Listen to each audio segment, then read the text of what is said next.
Right, Stephen. Can can you hear me now? Yeah. I'm sorry I'm late joining, but I had technical problems. The link that just didn't work for me. Anyway, I am now speaking on my iPhone, so probably it's not as brilliant. Um, Unfortunately, I haven't heard the previous contributions, but um, what I like to add is a sort of personal connection to uh, some of the difficulties um, and tragedies that the Zionists caused during the Holocaust, um, with reference to my own family. This is relating to the Kastner issues. I don't know if Kastner was mentioned earlier. Yeah, it was. But a big part of my family lived in Transylvania, and when Transylvania was reattached to Hungary as a gift from Hitler to the Hungarian ruler Admiral Horthy, suddenly the dangers to Jews in Transylvania increased because the Hungarian fascists were far more violent and extreme compared with the Romanians. And so when they reattached this part of Transylvania where my family lived, suddenly came under much greater danger. And they haven't appreciated fully what the dangers were. But some of the workers on some of the land on which they farmed realized it, Romanian workers, and suggested that they should, the Romanians should take them across the border illegally, with using horse-driven cart transport to greater safety, because they were worried that this family would be victimized. Because they didn't appreciate how great the danger was, they turned this offer down, because there was a member of the family, an elderly person who they thought couldn't take the journey. And so they stayed, and then they were transferred shortly after that into a most awful ghetto situation, and an old brick factory was used as a ghetto and holding camp, and from there they were taken to Auschwitz. All of them died, every one of them. The children, the adults, everybody. So here was an example.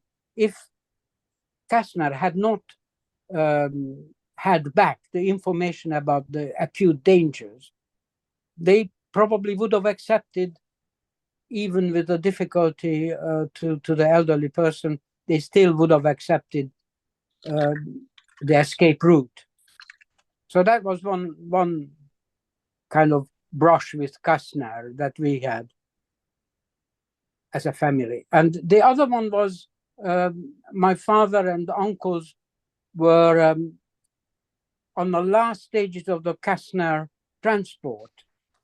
There was a previous transport which rumors said it was successful, and you could sign up to a Kastner transport which was trying to save about 2,000 mainly Transylvanian Jews, by a deal with the Nazis to be transported via Belgium to Switzerland. By something like December 1944, one transport did in fact end up in Switzerland. This was a very questionable deal, because any deal with the Nazis is a degree of collaboration, and the Nazis demanded all kinds of goods and money and jewelry and shocks and all kinds of things in return. So it was a kind of complete deal. So it so happens that my father and a couple of uncles fell into this last transport, which was going via Belsen. They did arrive to Belsen, but somehow the whole deal was not with the agreement of Hitler. When he discovered it, he stopped the whole thing, and some of the Nazi leaders, including Kaltenbrunner and others, were very nearly arrested for it. So that they were stuck in Belsen and then eventually transported to Theresienstadt, where they were liberated. But it was a narrow escape. My father had serious illness in Theresienstadt, etc.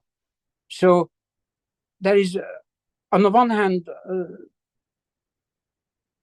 there is this question of with the Nazis, which Kastner obviously did, and he was just about the only Jew in Budapest who was allowed not to wear a yellow star, for example, and he was in and out of the Nazi headquarters and on excellent terms with them. But they did survive, as it happens, and so it's a very questionable issue. But one of the things that, in retrospect, I wonder about, and obviously I wasn't fully aware of these going on at the time as it was happening, although I knew that my father was taken to Belsen, because I was only 7 years old and I didn't fully understand the implications of the difficulties. But can you imagine having to trust a deal with the Nazis? And I wonder about that. How could they do this and go into it? And one of the answers I came to is that the alternative was even worse, because the Jewish the Jewish males generally, if they were within a certain age, were called up into ancillary units, work detachments attached to the Hungarian army on the Eastern Front. And they were abused and racially discriminated against, of course, and they were used for taking up minefields. And about 10% only survived. So these were the choices. And I sometimes wonder if the choices made in the dark in Gaza by the Palestinian victims are not similar in some ways, having to trust various announcements from the enemy and just leave home and go to a so-called safe place, etc. That's all I really wanted to add to the meeting.